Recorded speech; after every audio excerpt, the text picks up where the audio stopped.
Señoras y señores, continuamos con este su espacio, todo en el punto con Primitivo Gil. Llegamos a la parte central, que es nuestra entrevista. Hoy tenemos como invitado especial al licenciado Janel Ferreras, que es mercadólogo, somos colegas, somos, ¿cómo se dice?, homólogo. Es también un analista político de grandes dimensiones, es una persona, un gran speaker, es también catedrático universitario, es un comunitario, es un político versado. Nosotros en la primera fase nos vamos a ir hacia lo internacional, donde él es bien fuerte, ducho en la materia, y luego regresamos. Quiero darle la bienvenida a nuestro distinguido hermano Janel Ferreras. Primitivo. Es un placer, mi hermano. Yo creo que qué honor verte acá. El principal atributo que puedo tener es ser amigo suyo. Usted ha sido un hombre que ha perseverado dentro de la comunicación de Santo Domingo Este. Y yo creo que hay que valorizar ese esfuerzo que ustedes hacen para mantener la dinámica de la información en este municipio, el principal municipio de la República Dominicana. Así que agradezco tu invitación. Estoy aquí en mi casa en Santo Domingo Este. A veces cuando voy a un medio local me transporto a aquellos años donde durante mucho tiempo, junto con el emblemático doctor Johnny Roberto Carpio, me tocó iniciar la televisión nacional con el toque de queda Triángulo Informativo. Sí, señor. Ahora me ha tocado jugar un rol importante en la sociedad dominicana, de ir orientando en temas importantes de la geopolítica y sobre todo de la actualidad nacional.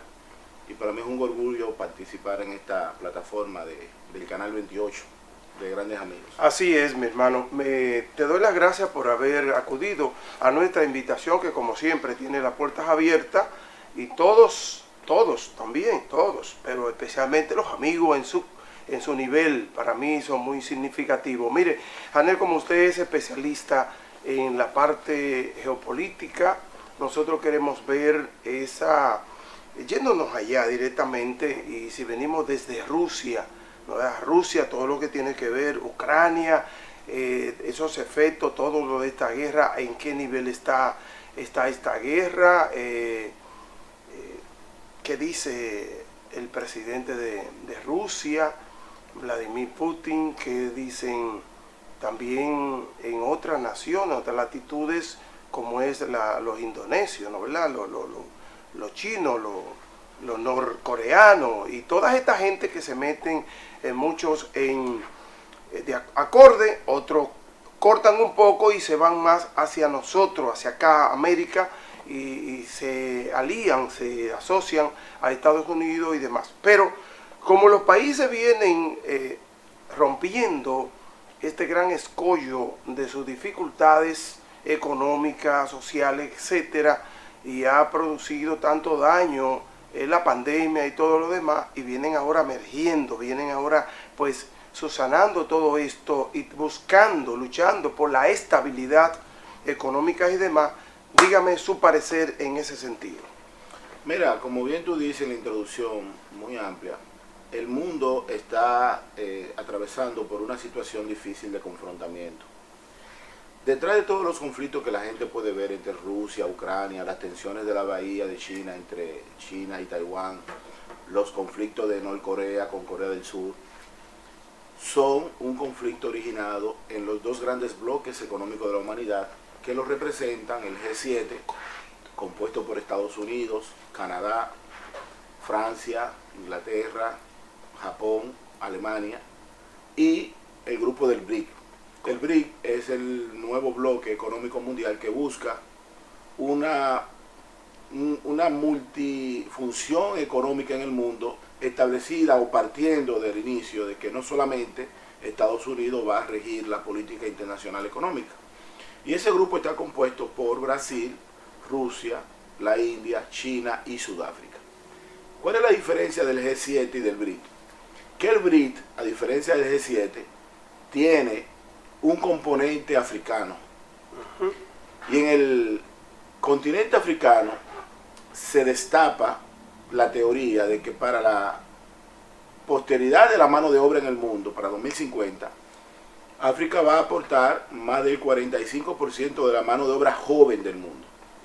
Mientras Europa envejece y mientras la juventud de América está muy distante de los acontecimientos de la geopolítica, la juventud americana, no solamente la dominicana, gran parte de la juventud americana está en diversión, en ocio, no está enfocada en lo que viene, en inteligencia artificial, en el Internet de las cosas. Sin embargo, el mundo se ha perfilado en esta dirección. Sobre el conflicto de Rusia-Ucrania, esa zona donde se encuentra Ucrania es una zona muy estratégica para la geopolítica mundial. Sí. Primero, por la salida a través de la península de Crimea a lo que es el Mar Negro, que a través del cruce de Estambul llega al Mediterráneo. Usted sabe muy bien que en esa zona donde está Estambul, donde está Turquía, fue precisamente el lugar donde se originó el conflicto económico por el cual hoy nosotros estamos sentados aquí. Con la caída del Imperio Bizantino, a finales o a mediados del siglo XVI, del siglo XV, perdón, el imperio de los 1000 años concluye y el paso de la ruta de la seda, que en ese momento era el comercio establecido por vía marítima y terrestre entre Oriente y Occidente, los navegantes portugueses y españoles habían tenido la tesis que navegando al sol poniente podrían hacer una ruta, porque ya se había establecido, ya existía la tesis de que el mundo era redondo. Exactamente. Pero navegando el sol poniente, a donde se acuesta el sol, podrían llegar hacia las tierras de la India, buscando las especias, la nuez moscada, el clavo dulce, etcétera, etcétera, etcétera, todas las especias, el jengibre, que hoy conocemos como algo normal en el mercado dominicano. Entonces se descubre el Nuevo Mundo, y el Nuevo Mundo se le pone a América por un error de imprenta, donde un monje está leyendo una de las cartas de navegación de un navegante llamado Américo Vespucio. Sí. Y en honor a ese navegante le pone América. O sea que prácticamente nosotros pudimos haberlo llamado Colombia. Correcto. Como continente y no América. Entonces ese grupo de países que están en esa zona tienen un pugilato importante por el comercio marítimo. Detrás de todo eso hay una lucha por el control marítimo de la humanidad. Y por eso Estados Unidos, porque esa guerra no es de Rusia y Ucrania. Eso es una guerra entre el G7 y el BRIC. Y en cierta medida usted ve que China utiliza la diplomacia inteligente para verse equidistante, pero no deja de apoyar a Rusia. Están buscando la hegemonía entre las naciones, digamos que estas 7 potencias que dominan el mundo. Sí, porque hay un acuerdo. Busquen hegemonía y que no haya tanto poder para un solo continente. No, y que hubo un acuerdo con la finalización de la Segunda Guerra Mundial en el año 1945, con el detonante de las bombas de Hiroshima y Nagasaki. Se elaboraron una serie de acuerdos.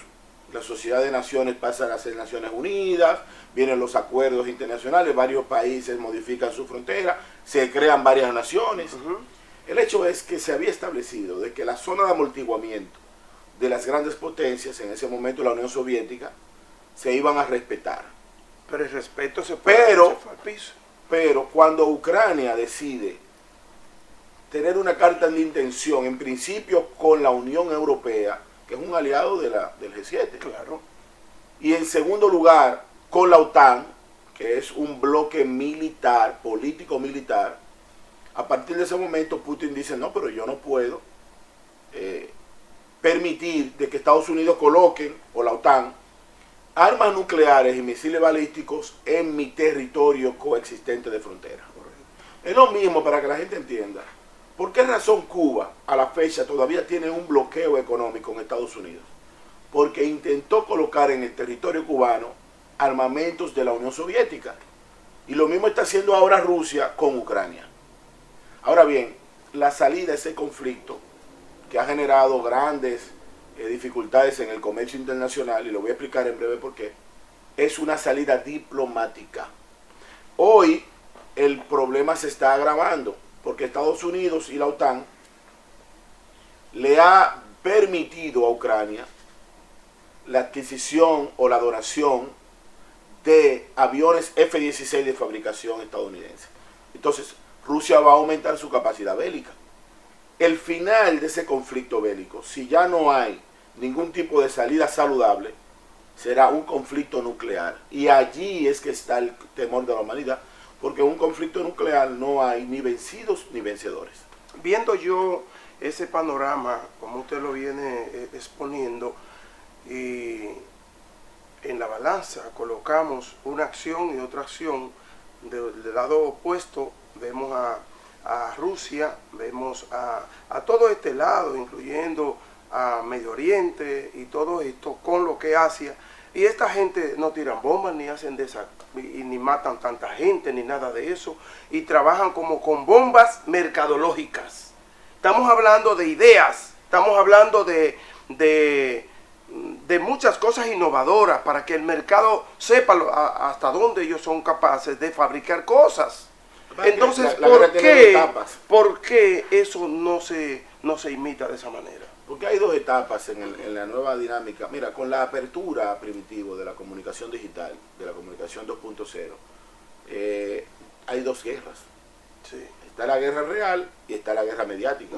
La guerra, dice un gran pensador que el principal... Lo de Rusia no fue mediático. Sí, pero en todo eso también hay una narrativa. Sí. Hay una narrativa.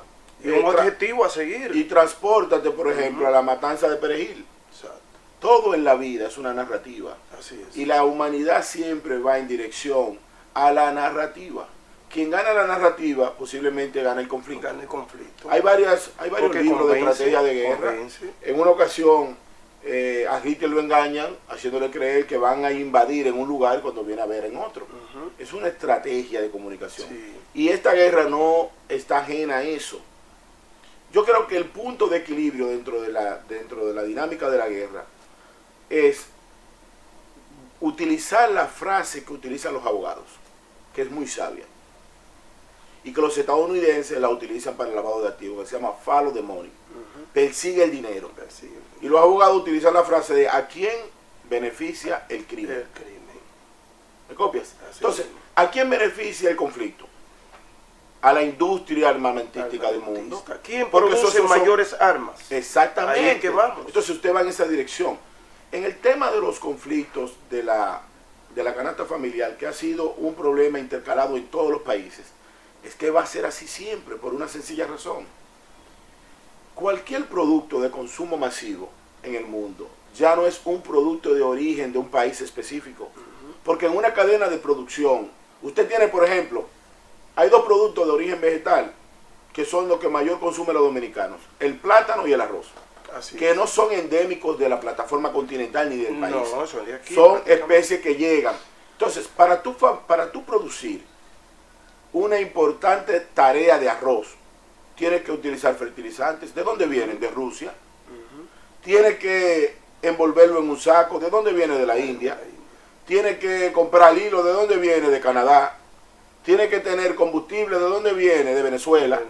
O sea, un producto, por más lejos y distante, tiene una interconexión de varios commodities internacionales que pueden elevar el precio, que es lo que ha pasado en la humanidad. Y a propósito de los commodities, pues nosotros vemos ahora con relación al barril de petróleo, seguimos todavía internacionalmente, que esa presión de la guerra, al bajar un poco eso, se ha acomodado mejor las cosas y todo esto, los efectos han sido minorizados, en fin, vemos que el petróleo sigue en su tendencia de baja. Sí, pero ¿qué hacen los productores de petróleo? Porque todo es un interés. ¿Qué hacen?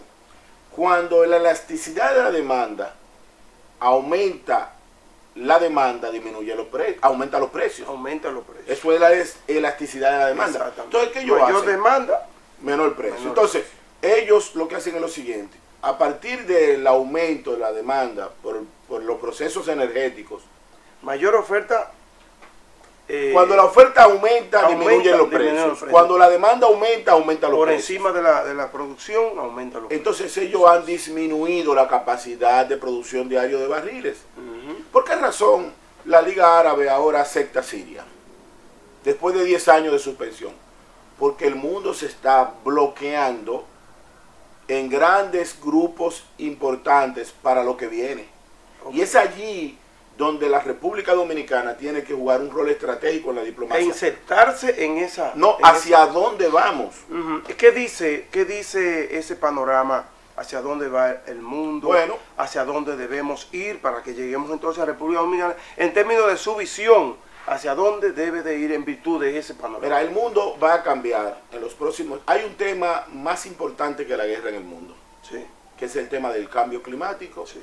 Y el que medio está ambiente. golpeando, sigue golpeando. El río Colorado se está secando. El principal río de Argentina se está secando. Las operaciones en el canal de Panamá han peligrado por falta de agua. La mayoría de las reservas importantes del mundo están hoy en sequía.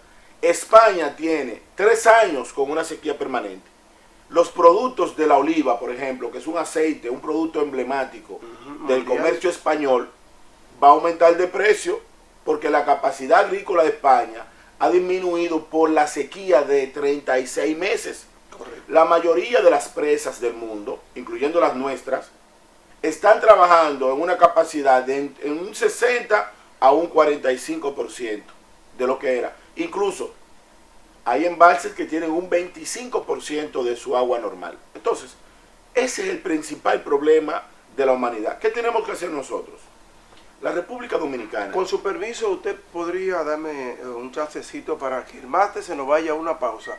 Y entonces nosotros regresemos con lo que viene siendo pues el análisis hacia la República Dominicana para que enfile bien sus cañones hacia dónde debemos dirigirnos como país.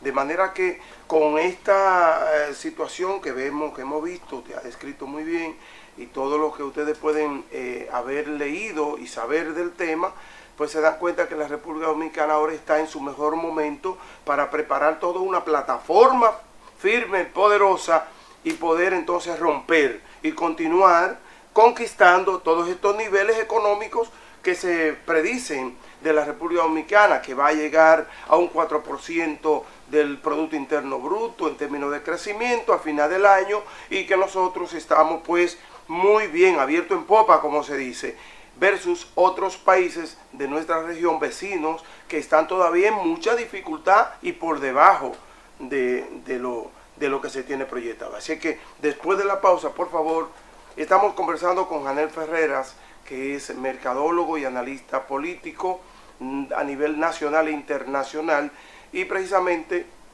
después de todo el recorrido, de todo lo que él expuso con relación al panorama internacional, nosotros queremos ahora pues irnos a la parte de la República Dominicana y irnos a la pausa, y después de ella pues regresamos con lo que es su exposición en términos de esto. Mire, parece que hay un problemita técnico y no nos podemos ir a la pausa, pues dígame, señor director, qué hago, pero nosotros vamos a seguir porque temas sí hay. Entonces, vamos a ver la República Dominicana. Nosotros tenemos una gran ventaja. La República